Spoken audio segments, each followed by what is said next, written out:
여러분 혹시 헬스장에서 처음 운동 시작했을 때 기억나나요? 자세 찾아보고 루틴도 짜고 식단도 짜고 보충제도 알아보고 자 이렇게 지식을 습득해서 준비를 하죠. 근데 막상 헬스장에 처음 가면 어떤가요? 기구 앞에서 머뭇거립니다. 자세가 맞는지 계속 확인하고 남들 시선 신경 쓰고 결국 가볍게 하다가 끝내요. 처음엔 말이죠. 근데 여자 앞에서도 똑같은 현상이 발생합니다. 이런 제 유튜브 같은 것도 보고 뭐 남녀의 원리라든지 심리적인 공부도 합니다. 어떻게 행동하면 좋을지 머리로는 좀 알 것 같아요. 근데 막상 실제 상황이 오면 멈추죠. 자주 가는 곳에 계속 마주치던 여자가 있어요. 며칠 전에도 그리고 오늘도 눈이 마주쳤습니다. 하지만 말 걸 수 있는 상황인데 5분이 지나고 10분이 지나도 그냥 그렇게 지나갑니다. 자 그러다가 그냥 한번 말이나 걸어볼걸 하고 후회를 하죠. 자 이런 적 한 번쯤은 다 있을 거예요. 근데 이거 왜 이렇게 될까요? 사실 못하는 이유는 사람마다 달라요. 거절당하는 게 무서운 사람도 있고 경험이 부족해서 뭘 해야 될지 모르는 사람도 있고 그냥 눈치가 너무 많이 보여서 못하는 사람도 있습니다. 근데 이유가 뭐든 간에 공통적으로 작동하는 게 한 개 있어요. 그게 뭐냐면 실전에서 과도하게 계산하고 있다는 겁니다. 이 타이밍이 맞는지 이 말이 통할지 저 여자가 어떻게 반응할지 멈추는 이유가 뭐든 간에 결국 머릿속에서는 이 계산이 돌아가고 있어요.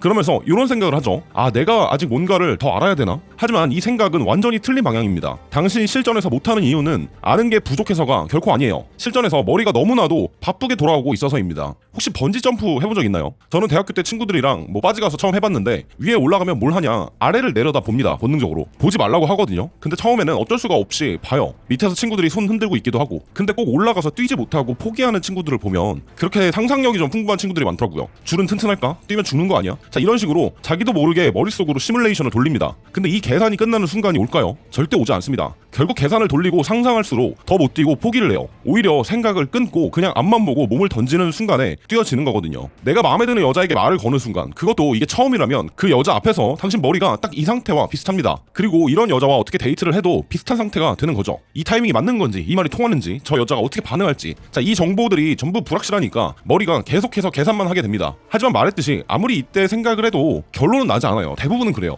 이거는 자신감의 문제가 아닙니다. 오히려 반대예요. 틀리지 않으려는 그런 성향이 강한 사람일수록 이게 훨씬 더 심하게 나타납니다. 그래서 생각이 많은 사람, 머리가 좋은 사람, 분석 잘하는 사람이 유독 실전에서 더 못하는 이유가 이거예요. 머리가 나빠서가 아니라고요. 머리가 너무나 잘 돌아가기 때문에 예측이 안 되는 변수 앞에서 아무것도 못하고 그냥 멈춘다는 거죠. 여기서 이 부류의 사람들이 악순환의 고리를 스스로 만드는 행동을 또 하는데 대부분 이런 상황을 맞닥뜨리면 또다시 공부를 합니다. 여자를 어떻게 리드하는지, 끌림을 어떻게 만드는지, 첫 만남에 뭘 해야 되는지, 유튜브 보고 이렇게. 물론 공부 자체가 문제는 아니죠. 공부는 반드시 필요해요. 근데 문제는 따로 있어요. 공부한 내용을 실전에서 꺼내 쓰려고 할 때 계속해서 똑같은 문제가 발생합니다. 첫 만남에 뭘 해야 될지 배웠어요. 근데 만나면 또 이런 생각이 듭니다. 지금 이렇게 하는 게 맞나? 내가 배운 여자의 반응과 좀 다른데? 너무 내가 지금 앞서가고 있는 거 아닌가? 이러면 고려해야 될 게 또 하나 생긴 거죠. 결론이 안 나요. 그리고 영상 하나를 더 보면 맞아 하면서 납득이 또 되죠. 근데 완전히 다 해결이 안 된 느낌이 또 남아서 다음 영상을 찾게 되고 그 납득의 느낌 자체가 뇌한테는 보상이거든요. 자 무서운 거 실제로 행동을 안 해도 뭔가를 이룬 것 같은 기분 뇌가 그걸로 만족해버리면 실행의 필요성 자체가 조금씩 사라집니다. 그래서 공부를 엄청 많이 했는데 실전만 가면 더 막히는 경우가 생기는 거예요. 그럼 이 상태를 어떻게 해결해야 될까요? 이제 이 방법에 대해서 말을 해볼게요. 저도 겪었던 일이고 제 주변에 잘하게 된 분들도 겪었던 일이고 수많은 수강생분들도 겪었던 일 중에 이걸 벗어날 수 있는 가장 효과적인 방법은 공부하는 시간과 실전에서 실행하는 시간 이 두 개를 완전히 분리하는 거였습니다. 자 운동하는 것과 비슷해요. 축구선수 보면 훈련할 때는 슈팅 각도 분석하고 전술 머리에 집어넣고 영상 보면서 복귀하죠. 이 과정 없이는 실력이 늘지 않아요. 근데 실제 경기 중에 볼참에서 이런 거 분석하면서 할까요? 공이 오는 순간 훈련에서 각인된 게 몸에서 그냥 나오게 되는 거죠. 경기 중에 지금 각도가 맞나? 이것을 계산하다가는 공을 뺏기겠죠. 자 여자 앞에서도 똑같습니다. 평상시에는 제대로 된 이론을 배우고 어떻게 행동할지 미리 방향을 잡아놓는 거예요. 이게 없으면 실전에서 아예 감도 안 잡히거든요. 근데 중요한 건 실전에 들어가는 순간 배워서 머릿속에 있는 걸 억지로 꺼내려 하는 게 아닙니다. 실제로 잘하는 사람들은 다 이렇게 해요. 모든 상황을 계산하고 아는 지식을 억지로 뽑아내서 하는 게 아니에요. 그 대신 실전에서는 그냥 딱 한 개만 생각합니다. 지금 내가 할 수 있냐 없냐,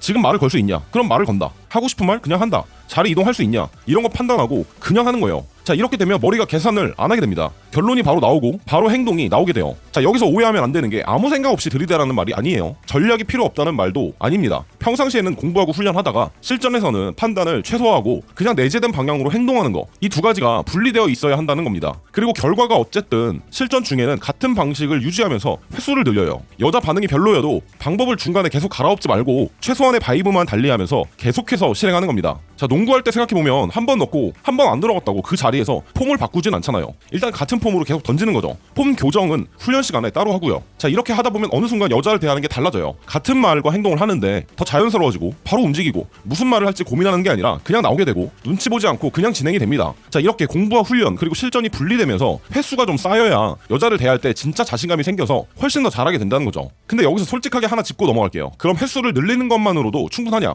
아니겠죠. 잘못된 방향으로 횟수만 늘리면 당연하게도 잘못된 습관이 굳어집니다. 자, 이렇게 되면 오히려 나중에는 고치기가 더 어려워져요. 그래서 이렇게 실전이 끝나고 나면 반드시 해야 되는 게 하나 있습니다. 실전이 끝나면 반드시 올바른 이론으로 복기를 해야 됩니다. 끝나고 나서 집에 와서 피드백을 하라는 거예요. 근데 여기서 또 중요한 게 한 가지가 있어요. 올바른 피드백이 잘 안 되는 경우가 있어요. 특히 초보일수록 피드백이 잘 안 되죠. 자, 초보 입장에서는 어차피 아무리 혼자 생각을 해도 잘못된 답을 도출하기 때문에 헛다리만 짚고 있을 가능성이 크다는 거죠. 왜 보통 피드백이 잘 안 되냐면 첫 번째는 통제할 수 없는 걸 분석하고 있어서예요. 그 여자가 왜 반응이 없었을까를 분석하는 순간 그 여자의 그날 기분이 어땠는지, 원래 낯을 가리는 사람인지, 이미 좋아하는 사람이 있는지, 자, 이런 변수들이 많은데 정확하게 알 수 없는 뭔가를 분석하려는 시도를 해서 그렇다는 거죠. 그리고 두 번째가 더 중요한데 보통은 초보는 기준이 없습니다. 이론을 몰라도 직관적으로 느끼는 부분들은 분명히 있어요. 근데 그 느낌만으로 분석을 하면 방향이 맞는지 틀린지 확인할 수가 없다는 거죠. 자, 예를 들면 이래요. 대화가 어색하게 끝났어요. 내가 말을 너무 많이 했나? 아니면 너무 적게 했나? 잘못 말했나? 이런 걸 혼자 고민한다는 거죠. 근데 왜 어색해졌는지 상황을 스스로 잘 모를 것이고 원리를 모르니까 고민이 끝나지 않습니다. 그래서 결론 없이 다시 같은 실수를 반복해요. 근데 초보는 이걸 아무리 혼자 돌려봐도 정답이 잘 안 나올 겁니다. 아는 게 좀 부족하고 경험이 없으니까 어쩔 수 없는 일이죠, 사실. 그렇지만 나중에 올바른 이론을 좀 많이 알게 되면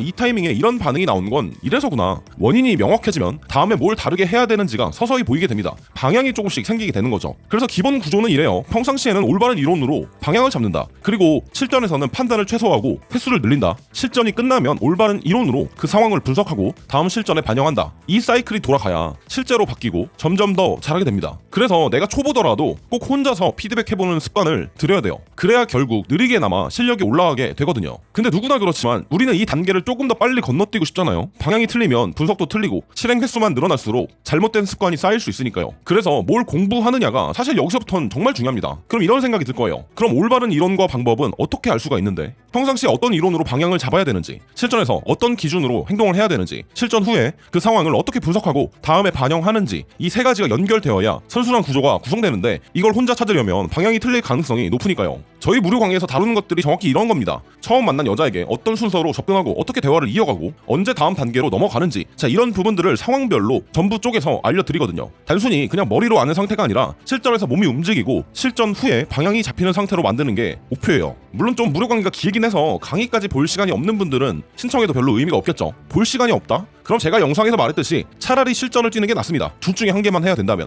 방구석에서 교육 영상만 보는 것보다는 차라리 나가는 게 훨씬 낫다 이 말이에요. 그렇지만 볼 시간이 좀 있다면 공부와 훈련 그리고 실전을 분리해서 꼭 한번 봐보시고 체화시켜서 예쁜 여자와 좋은 시간을 보내는데 작은 도움이 되었으면 합니다. 댓글에서 링크 누르면 신청할 수 있으니까 시간이 되는 분들은 지금 신청해서 보시기 바랍니다. 그리고 신청해 놓으면 저희 메인 프로그램 무료 강의도 오픈할 때 보는 방법 나중에 안내가 따로 가거든요. 총 다 합치면 한 5시간 정도 분량의 고급 콘텐츠를 보실 수 있을 겁니다. 자, 그럼 신청하신 분들은 유튜브가 아닌 다른 곳에서 뵙도록 하죠. 자, 이번 영상은 여기까지 하겠습니다. 감사합니다.